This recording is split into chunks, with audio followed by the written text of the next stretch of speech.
Convincing evidence. Meghan bitterly admits Princess Catherine more appropriate for monarchy future.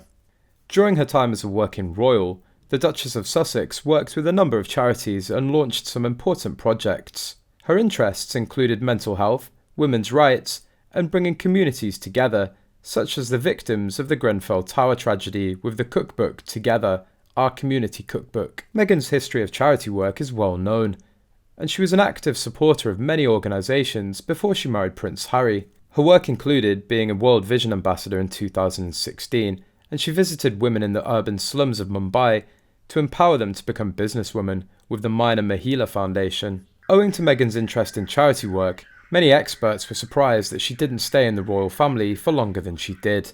The great tragedy, I think, is that Meghan and Harry didn't give it long enough to see whether they could give it a go. They were on the out almost before the wedding music had finished.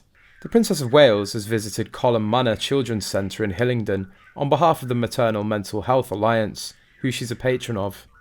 During the visit, she made an unplanned stop to greet 3-year-old Akeem outside the centre. A sweet video of Kate Middleton's interaction with a 3-year-old boy shows where Meghan Markle went wrong with royal engagements. In the clip shared on Twitter, Kate stopped to chat with Akeem, who got curious about Kate's poppy pin on the army green coat. She offered hers and asked him, "Do you know what this is for? It's for remembering all the soldiers who died in a war." "There you go. You're going to look after it, yeah?"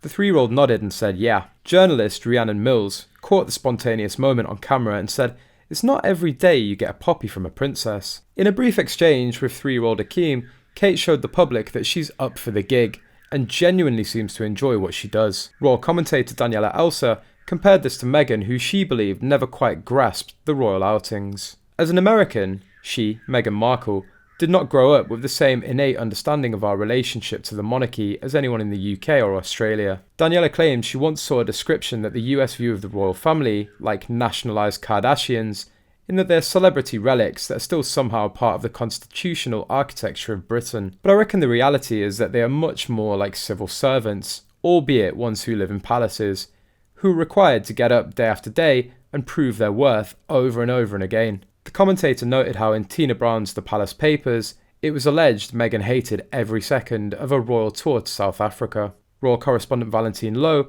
reported that several members of staff heard Meghan saying, "I can't believe I'm not getting paid for this." Kate, the Princess of Wales, is set to host another special Christmas carol service at Westminster Abbey next month. Likely to air on ITV on Christmas Eve, it will be the second in a row for the Princess of Wales after last year's Westminster Abbey service. Last year's programme saw Kate play the piano as she joined singer Tom Walker for a performance of his song For Those Who Can't Be Here. Kate's piano performance was believed to have been a tribute to the Duke of Edinburgh, who died in April 2021, aged 99. Speaking on Kate's surprise appearance, host Pandora Forsyth asked Mr. Palmer if we can expect to see Kate performing on the piano again this year. Meanwhile, royal correspondent Richard Palmer said the pressure is on to top last year's successful service.